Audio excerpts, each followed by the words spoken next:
vamos a hablar acerca del tráfico de proteínas desde el Golgi hacia la membrana plasmática. El tráfico de proteínas dentro de las células es mediado por el sistema endomembrana, que está conformado en principio por el Golgi, la membrana plasmática, pero también los lisosomas y el retículo endoplasmático, ya que va a contribuir directamente a esas proteínas, es decir, es el que provee de las proteínas que van a luego ser transportadas por el sistema endomembrana. El sistema endomembrana también abarca un amplio número de vesículas que son las que van a llevar como una especie de transporte, como sí, de vehículo transportador, estas proteínas hacia su destino. También intervienen elementos del citoesqueleto para poder movilizar dichas vesículas. Entonces, el Golgi, el Golgi es una organela celular que tiene forma de discos aplanados y participa en las modificaciones posttraduccionales de las proteínas. Las modificaciones posttraduccionales también ocurren en el retículo, así como las cotraduccionales, y finalizan en el Golgi, es decir, tienen más glicosilaciones, cambian algunas de sus plegamientos para luego ser llevados a los organelos de destino final. Entonces, cuando las proteínas llegan al Golgi desde el retículo, se, se ubican en distintas regiones según sea su destino. ¿Esto por qué? Porque dentro de las membranas del Golgi hay proteínas transmembranales que sirven de receptores específicos para dichas proteínas. Entonces, se pueden identificar principalmente cuatro regiones.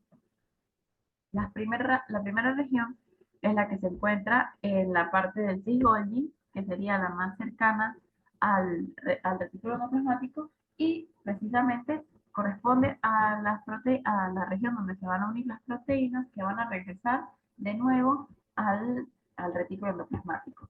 Esto debido a que son proteínas residentes del retículo que vinieron en conjunto con las proteínas que iban a ser transportadas al Golgi. Luego, en la región del trans-Golgi o la región final, tenemos aquellas proteínas, o se ubican aquellas proteínas que van a luego ser llevadas a distintos destinos dentro del sistema endomembrana. Pueden ser el sistema endolisosomal o la membrana plasmática. Las vesículas que emergen del trans-Golgi pueden ser de distintas formas y de distinta naturaleza. Pueden ser circulares, pueden ser alargadas y también pueden estar desnudas o recubiertas por proteínas descubiertas. Para la vía secretora, que es aquella que lleva las proteínas desde el Golgi hacia la membrana plasmática, existen distintas teorías que tratan de explicar cómo emergen estas vesículas. Pueden ser vesículas recubiertas por una proteína que se llama clatrina, vesículas desnudas o vesículas tubulares pleiomórficas.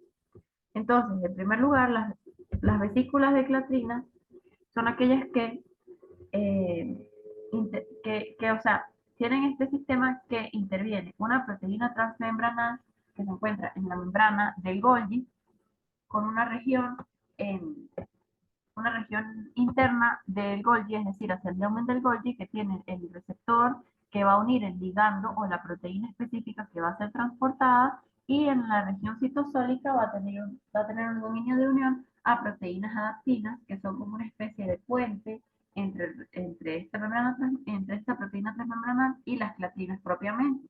Las clatrinas son proteínas que se agregan formando estructuras muy grandes llamadas triskelions, que son las que van a lograr terminar de deformar la membrana del Golgi para formar la vesícula y deformarla de tal manera que solamente quede unida por una pequeña región, una delgada y pequeña región de membrana, que va a ser luego estrangulada por proteínas que se llaman dinaminas. Una vez que se desprende la vesícula del Golgi, va a ser descubierta, es decir, las creatinas ya se despegan de ella y queda desnuda, solamente interactuando con elementos del citoesqueleto que van a ser los que lo transportan hacia la membrana. Luego, las vesículas desnudas, como bueno, su nombre lo dice, se cree que emergen sin la necesidad de proteínas de cubierta rígidas y estructurales como las clatrinas. Sin embargo, es obvio que algunas proteínas tienen que intervenir en la formación de dichas vesículas, aunque no se ha descubierto muy bien cómo es el mecanismo para el transporte hacia membrana. Y por último, las vesículas tubulares periomórficas son estas que se pueden apreciar en amarillo en esta diapositiva, que si vemos tienen una estructura bastante distinta a las otras vesículas. Esto es debido a que se ha visualizado que emergen vesículas con esta morfología y se cree que tienen un tipo de cargo o de proteína que va a ser transportada distinta a las demás. Okay. Entonces, luego de que emerge la vesícula, tendremos la duda de cómo va a identificar la membrana receptora de dicha vesícula, es decir, por qué no se fusiona en cualquier otro lado. Si va a membrana, ¿por qué no se fusiona en el lisosoma? ¿Cómo hace? Entonces las vesículas van a tener cada una, así como tienen el receptor para unir el ligando dentro de la vesícula y transportar las proteínas correctas, también tienen receptores pero fuera, hacia la cara citosólica, que van a interactuar con las membranas blancas, que también van a tener el ligando de este receptor.